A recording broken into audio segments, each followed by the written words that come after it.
Now Naomi had a relative on her husband's side, a man of standing from the clan of Elimelech, whose name was Boaz. And Ruth the Moabite said to Naomi, "Let me go to the fields and pick up the leftover grain behind anyone in whose eyes I find favor." Naomi said to her, "Go ahead, my daughter."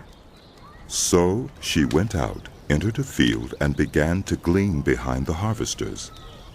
As it turned out, she found herself working in a field belonging to Boaz, who was from the clan of Elimelech. Just then Boaz arrived from Bethlehem and greeted the harvesters. "The Lord be with you." "The Lord bless you." They answered. Boaz asked the overseer of his harvesters, "Who does that young woman belong to?" The overseer replied, "She is the Moabite who came back from Moab with Naomi. She said, 'Please, let me glean and gather among the sheaves behind the harvesters.' She came into the field and has remained here from morning till now, except for a short rest in the shelter." So Boaz said to Ruth, "My daughter, listen to me. Don't go and glean in another field, and don't go away from here. Stay here with the women who work for me. Watch the field where the harvesters are working, and follow along after the women. I have told the men not to lay a hand on you. And whenever you are thirsty, go and get a drink from the water jars the men have filled." At this she bowed down with her face to the ground. She asked him, "Why have I found such favor in your eyes that you notice me, a foreigner?"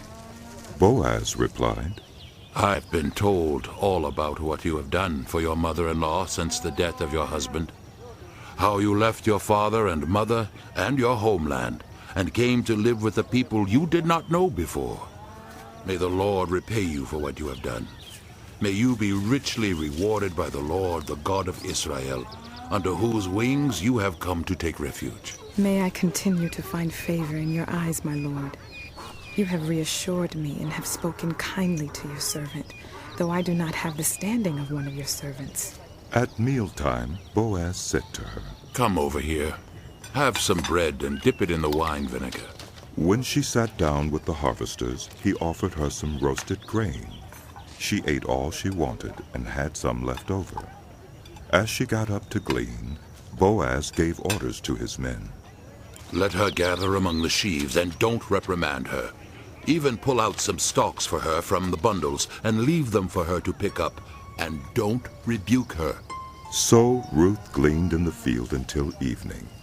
Then she threshed the barley she had gathered, and it amounted to about an ephah. She carried it back to town, and her mother-in-law saw how much she had gathered. Ruth also brought out and gave her what she had left over after she had eaten enough. Her mother-in-law asked her, "Where did you glean today? Where did you work? Blessed be the man who took notice of you." Then Ruth told her mother-in-law about the one at whose place she had been working.